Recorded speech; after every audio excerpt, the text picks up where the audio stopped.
Hi, my name's Steve and welcome to the Seaside Allotment channel. And I finally got around to doing the last planting of the year.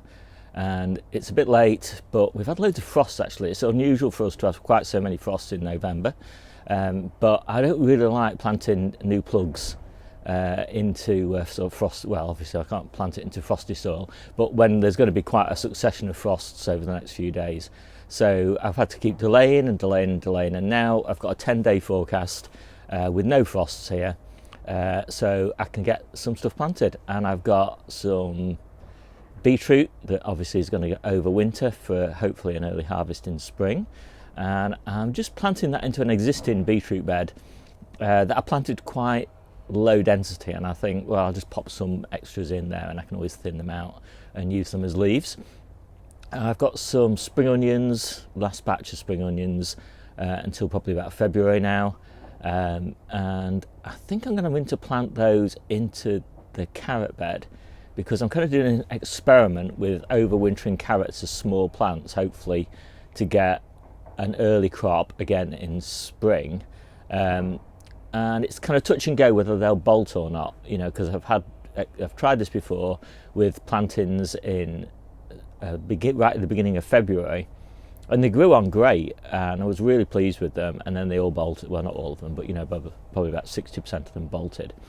So I'm not really that confident in this sort of overwintering lark with carrots. But you know, carrots I find are the most difficult of the veggies to be self-sufficient in all year round, unless you've got a good way to store them.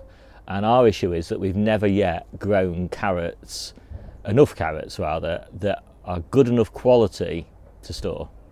So we've never run out of carrots, but we've never really maintained a good healthy surplus all year round. So that's kind of what we're trying to do. But I've dedicated this bed to carrots, and it just seems like a bit of a risk to just have carrots, because it's a high value bed. So I'm going to plant some spring onions in there, and then at least if I don't get any carrots out, at least I've got some spring onions out. And what else am I going to do? I've got quite a few lettuces, and I've got one kind of spinach bed that's not doing great, and I think I'm going to take that out because I've got loads of spinach. And I'm going to put lettuces in there, some of my favourite lettuces for spring, so we'll see how those go. And I think that's pretty much it. I'm basically just going to go around the plot and try and squeeze in as much as I possibly can. And we'll see how it goes. So I'll show you the stuff I'll show you the beds that I'm going to try and plant into, and I'll show you the stuff that I'm going to plant, and we'll see how it goes. And some of it looks really rubbish at the moment as well, because it's sat in trays for, you know, probably a month longer than it should have done. We've got lots of dead and mouldy leaves and all that sort of thing that need clearing up. So I'm not really sure how successful this planting is going to be, but anyway, that's the whole point about gardening. Try and find out what works, basically. And so let's get on. So I've opened up the beds, and you can see most of the beds are all covered, and obviously that's what allows me to be planting at this time of year. So I've got this bed here, which currently has got golden beetroot in, and almost all of our beetroot is in store now, and we've got two beds like this. This one I think I'm going to harvest today, and then I can get this one planted. The ground's quite dry, obviously, because I haven't been watering this. So what I do with the beetroot is I just chop the tops off, because I want to hold them at this size, and they had a lot of bad rust on them, and by chopping the tops off you kind of let them regrow without any rust pressure, and it works quite nicely. They're lovely and tender, and they just hold here for a month or so until I'm ready to harvest them. This is the bed of beetroot that I'm overwintering, and there's two varieties in here. The first one, this is Early Wonder, which isn't doing quite as well as this one, which I think is Detroit Globe. But anyway, I think I'm just going to plant others on the centres of these. As I say, I can always thin them out and use them for leaves if I think that they're too dense. But you know, I'm not really sure how how many of these are going to survive over winter. Yeah, I'll just pop a few more in and we'll see how that goes. The carrot bed, and I'm just going to pop them on the centres, but I won't put too many in because I don't want them to sort of compete too much with the carrots. But hopefully you can see there's kind of a row here and there's a row here, so there's a reasonable amount of room down the centres, and we'll see how they go. And then this is the spinach, and it's not doing great, so I'm just going to harvest what's left here and take this up. I've got 1, 2, 3, 4. I've got 5 other beds of spinach the same size as this one, so they're about 1 metre squared, which is plenty. So I don't really need this bed, so I'm going to get that done. I've got 9 little plants here, and the reason these didn't get planted in the first place was that they were just too small and sickly to plant, but they've actually grown on reasonably well. So I'm just going to plant those 9 basically in the centre of the bed. So that's all those planted, and there's 36 clumps in there, and they average about 2 plants per clump, so that's 70-ish plants, and that's enough. There'll only be baby roots, they'll only be harvested as baby beets, so about golf ball size. We probably have about 2 of those a day, so yeah, there's about a month's supply there. So hopefully that will see us through to the first of the bolt hardies, which will probably be sowing in early February. These are the spring onions. I love spring onions. I'm not a massive fan of big bulbing onions, and so we grow a huge amount of spring onions. And the only issue with them is when you put them in a tunnel like this, they tend to flop over and get trapped in the edges. So I'm only going to plant them on the inner rows. So I'm going to put in 4 rows of 5, which is very low density, and so that should just be kind of perfect. So I've digged all my holes, so that looks better already.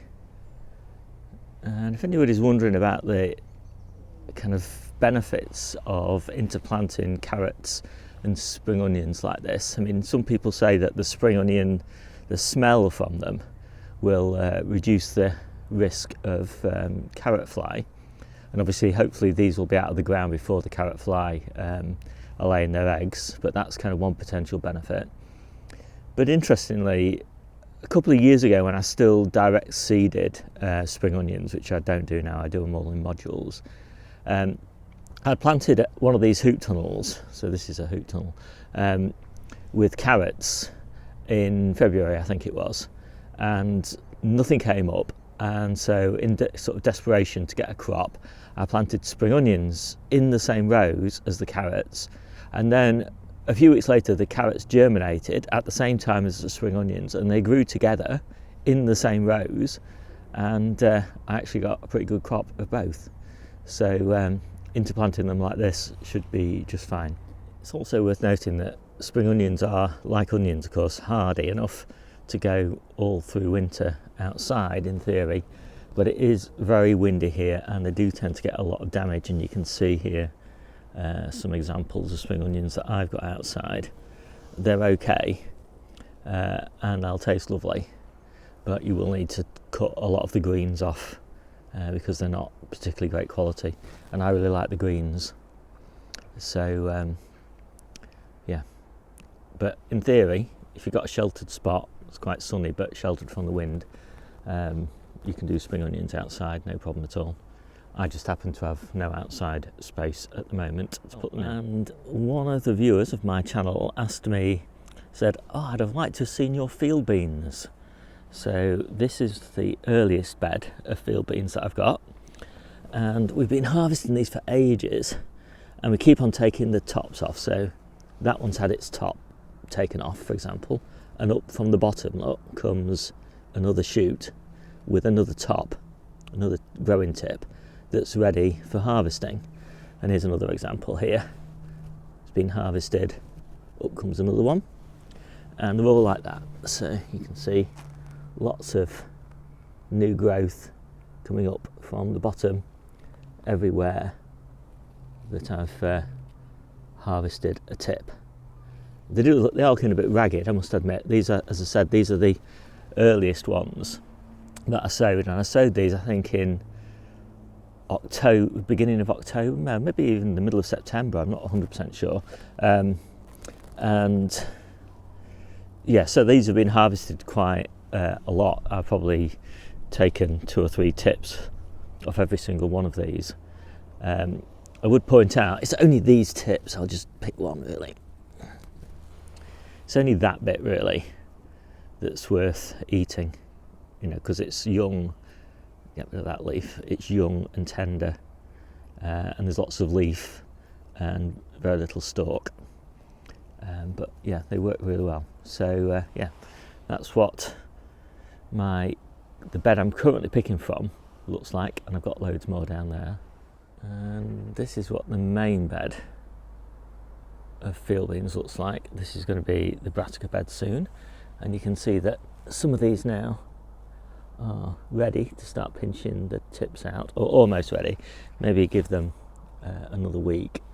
And you know, when you take the tops off, you do kind of think, well, I've just killed this plant, because you know it seems like there's no way that it's going to grow on from there, but they do, because there's another shoot on its way up. Can you see all that whitefly? But you know, so you harvest. You know, I'll harvest that over a period of maybe 3 weeks. You know, obviously starting at one end and moving down to the other end, and then it'll be ready to harvest the whole thing again. So you get a pretty prolific harvest off a bed like this, whilst also feeding your brassicas, because this will be the brassica bed soon. Not everything's going well though.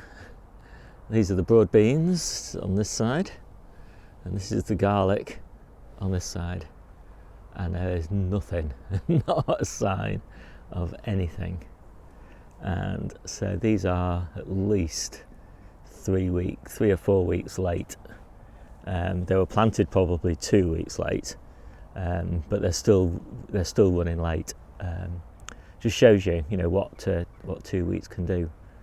Anyway, I'm still fingers crossed that it'll come up, but it's not nice to look at a bed like that and see no signs of life. So I've picked the beetroot, and these are the lettuces I'm going to pop in. So these are Novara, and as you can see, they're a bit scrappy. But once they're cleaned up, hopefully they'll look pretty good. Now, Novara is one of my favourite lettuces it's one of my favourite lettuces all year round really, but it doesn't grow fantastically in midwinter. It's not very harvestable in midwinter. But planted now, it should be great in mid-February probably, and then all the way through March, and then that bed's going to be cleared for carrots. So hopefully we'll get a nice little crop off it. So that's how the plants are coming out, but they're cleaning up really nicely. So that's quite a nice little plant now. And one of the nice things about every one of my beds having the potential to be converted into a cold frame is I never have to do any hardening off. And I'm really lazy like that, and so anything I can do to avoid a bit of work, I will. So there we go, all planted up. I planted them quite closely because these plants are only going to last until until I plant the carrots, so the end of March probably, and so they won't grow huge in that time. And I've got one station there,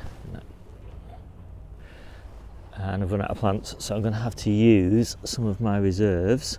I always try and plant up just a few in bigger modules that I'm going to hold as reserves, because obviously I'm going to lose some of these. Planting at this time of year, you almost always lose 1 or 2.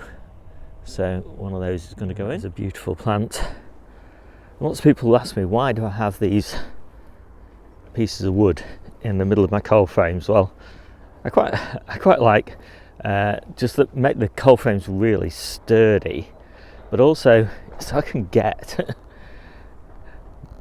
to the corners and you know, to harvest at the back and all of that sort of thing. It makes it so much easier, and of course I can kneel on this as well, and without that, with having the lids on, getting access to the back is really tricky. So those lettuces are nice and snugly in there.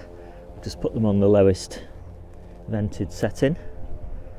In fact, I actually think, because we're going to have some really high winds, I'm actually going to close this cold frame up. So now we're on to what was the spinach bed, and I've harvested a nice tub of spinach, which is always a nice treat at this time of year. And this is the last stuff. I'm going to alternate plant, I think, Cantarix, which I think is this one, and black-seeded Simpson. And this bed really is going to be for early courgette, but obviously it's a long time yet before the early courgettes go in, so we're going to start off with early lettuce. So those are all planted, and these are black-seeded Simpson. I've never grown these before, but people rave about them, and I did try some last year and they didn't do anything. So whether it's too late in the season for them, I don't know, but anyway, we'll give them a go. And just a bit of colour, the Cantarix, and then at the back there I just decided I've got those which were spares again, and those are dazzling blue kale, so I thought I'd just pop those in. At the back they've got plenty of height to grow up there. And this breaks my cardinal rule for planting, which is I always try and plant the same thing in a bed. And I very rarely do interplantings, and mostly I just do spring onions as my interplant. But I've decided, because I know this bed is only going to be short-lived, because as I said, in sort of probably April time, early courgettes are going to go in here at the end of April. You know, and these are just spare plants.